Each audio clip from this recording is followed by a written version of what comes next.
Hey everybody, this is Dream, and today we have a 11-game Major League Baseball slate. We do have a couple of weather concerns in the Boston game and the Yankees game, so do keep that in mind. But I do think all the games will play today. With that said, before I get started, can you guys smash that like and subscribe button? Alright, so let's go and get into it here. This slate is pretty rough for pitching. I think it's going to be a high-scoring slate. The good news is there's a lot of value, so you can kind of mix and match pitchers however you want. Beyond the top three pitchers, it's really rough, so... My top overall pitcher is Ohtani. Now, he's got a high K rate. He does occasionally have a bad game, but this situation is really good. He's only got one bat on Pittsburgh that really scares me at all today, so he has some really nice upside here. And he also has a good K rate. Then we'll look at Valdez for Houston. Now, I do have him as a core play, and the reason I do is because he's pitched pretty well this season, averaging 22 fantasy points a game. He's got a really good floor and a high ceiling versus Oakland. He's faced them twice this season with 40 and 21 fantasy points each, and he's had 12 strikeouts in those two games. He's only given up one earned run. Last season, he had three games versus Oakland, and he scored 35, 18, and 24. So he's relatively safe on this slate, and there's not a lot of guys that can really get over 20 fantasy points today. So he definitely plays as a great option on the slate. And then Joe Ryan from Minnesota. Now, he does feel a little bit risky as he hasn't had very many good games recently, but he does have upside as he has that potential, though he's just been giving up a lot of earned runs last few games, and so that's why I'm draw some concern. Though he does have a decent K rate, so he has, a higher floor as a result. He's also in a very favorable matchup against the White Sox, but he's still risky today as he doesn't have great option. So let's go and get our catchers here. We're going to start with Will Smith for the Dodgers. So he has hit the ball really well recently, almost 400 batting average over the last 10 games. He hasn't really hit the home runs, but he's getting hits, and that's what we like. He's had 3 straight games with 2 hits, which definitely gives him some upside here. He does see the ball well a lot, and so he's got good metrics for this matchup, and it's a favorable situation for him. Then we'll look at Alvarez, who was very close to being a core play for the Mets today. He's hit the ball at 400 average also over the last 10 games, including 5 home runs. He's been a little bit boomer bust, though, in that stretch, as his big games have been the home run games. But he had one game where he had 4 hits without a home run, so he's definitely capable here. He's also just hitting the ball really well. So if he can get a couple hits, he'll definitely pay off for you at this cheap price. Then we'll look at Savall for San Francisco. Now, he's got a nice favorable matchup here, and he's a good contrarian option, as he does have home run upside. He's also hit the ball very well recently, and he has good potential, even if he doesn't hit a home run, though the home runs definitely help him pay off at this price. Moving to first base, we're going to look at Christian Walker for Arizona. Now, he's got a really favorable matchup here against Lively, who's this terrible pitcher. However, Walker hasn't hit the ball very well recently, but when he does hit the ball well, he does have big games. That said, he has had only a couple of big games the last 10 games, but he had home runs in those. If he can hit a home run today, then that will definitely pay off here. But he's kind of required to do that today on this one. Freddie Freeman for the Dodgers also in play as he's hit the ball extremely well recently, and he's just doing it with a little bit of everything. He's managed to score lots of different ways, fantasy-wise. And he's getting hits in most games, so he's really good upside, though he's very expensive and somewhat hard to roster as a result. Dan Vogelbach for the Mets is in play as well. He's almost minimum priced. He's a boomer bust play as a home run potential option, but he actually has had some really good games recently where he's had 2 and 3 hits against Arizona and San Diego, and this situation is favorable for him, and he does draw home run potential, so he is in a situation where he's liked here, but he's high risk. And then Christian Encarnacion Strand, he is now available at first base only on FanDuel or on DraftKings. Sorry, so he's also hit the ball pretty solidly in his 4 games so far. However, he does need to, get more than 7 fantasy points most of the time to really pay off. But he's a pretty safe play as he's dirt cheap and he's got a lot of upside here, and especially in a really nice plus matchup. You could also consider Pete Alonso, who hasn't hit the ball well recently, Matt Olson, and Justin Turner at this position. Maybe to second base, we're going to look at Mookie Betts. Now, for the Dodgers, he has hit the ball extremely well lately. He's hit a lot of home runs in the last 10 games, and he has some really nice upside. Though he has had a couple off games, he does manage to score some fantasy points different ways.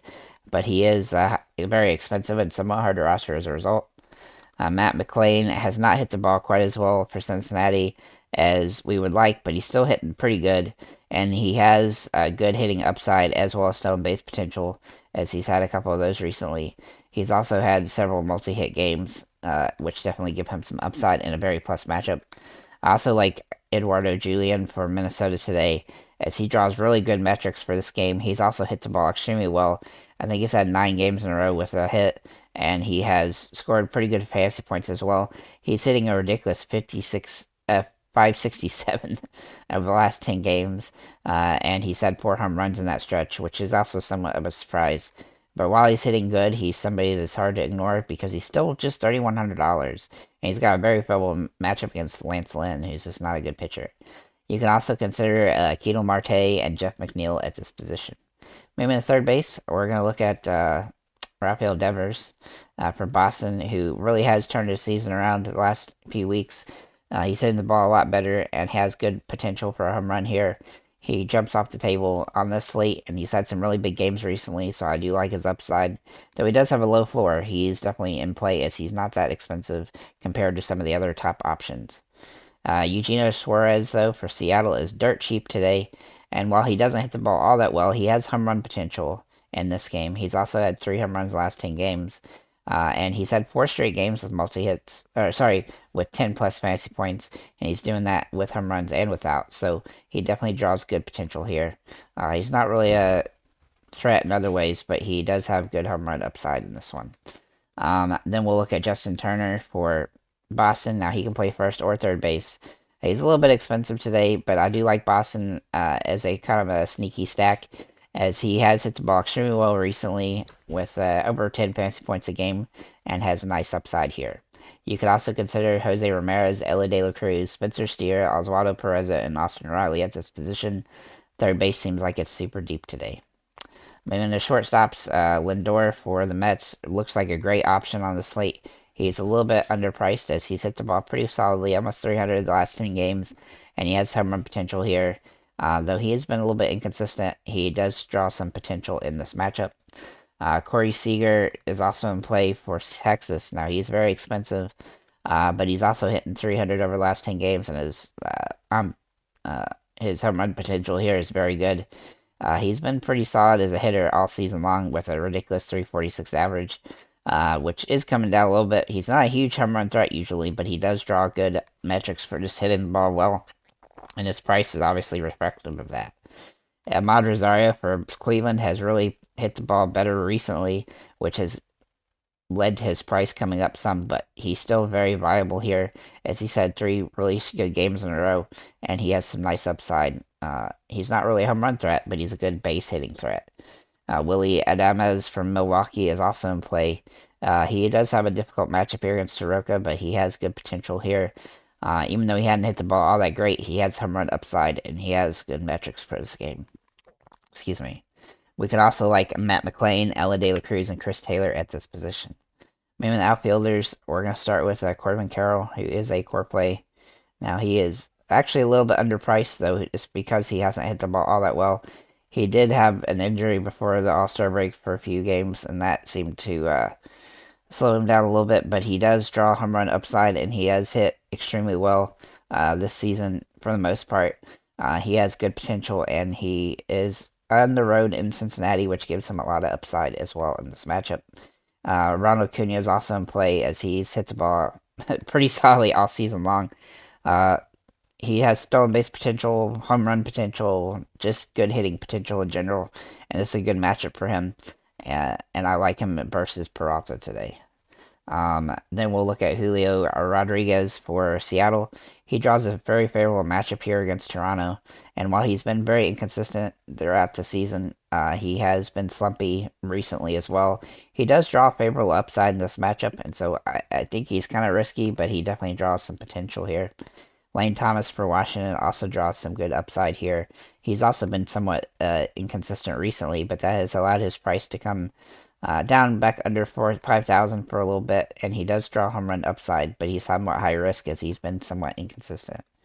Brandon Nimmo is in play on this slate. for the Mets. Now, he hasn't been a huge home run threat most of the season, but he has hit some recently, though his batting average has kind of fallen off a little bit over the last few weeks because of the more of a boomer bust play he has become. But he is definitely viable on the slate as he has good potential. Then we'll look at Jack Sawinski for Pittsburgh, and his metrics really did jump off the charts today. He has been inconsistent all season long, but he has home run upside occasionally, and he definitely draws it in this one, though it is a very difficult matchup against Otani. Toscar Hernandez is also a core play for me, as he has very inconsistent play, but when he gets the metrics in his favor, a lot of times he pays off, and he hit a home run in his last game, and I look for him to repeat that today in a really plus matchup here against Toronto.